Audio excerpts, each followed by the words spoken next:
Well, by now, checking your children's Halloween candy is second nature for most parents, but 50 years ago, checking candy wasn't a concern until a Deer Park man by the name of Ronald Clark O'Brien changed everything. O'Brien became known as the man who killed Halloween. KPRC2's Robert Arnold sits down with a man who spent decades researching the impact O'Brien left on the city. John Ditmars was a young boy living in Southeast Houston in 1974. He vividly remembers his parents telling his brother and him to throw away their Halloween candy. The case has stuck with me ever since. John Ditmars spent the last 2 decades collecting every piece of information he could on Ronald Clark O'Brien. It was just unbelievable what O'Brien did.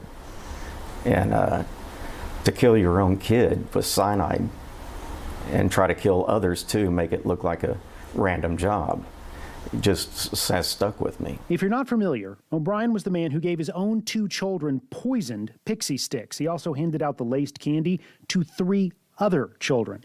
O'Brien's 8-year-old son, Timothy, was the only one to eat the candy on Halloween night, and he almost instantly started throwing up. Tim later died at the hospital. O'Brien claimed the candy came from a neighbor during trick-or-treating. Ditmars said the medical examiner then smelled the distinct odor of bitter almonds when performing Tim's autopsy. He determined that it was cyanide poisoning and released his results, and then all hell broke loose with that this kid was actually poisoned. Ditmars said Tim was given enough cyanide to kill 3 adults. Why did O'Brien do it? Ditmars said he couldn't keep a job, lived beyond his means, and was in massive debt. Police started receiving tips from those who knew O'Brien. And a man came in and said, "We got a call from an insurance agent that O'Brien bought these 2 policies for his kids on October 3rd.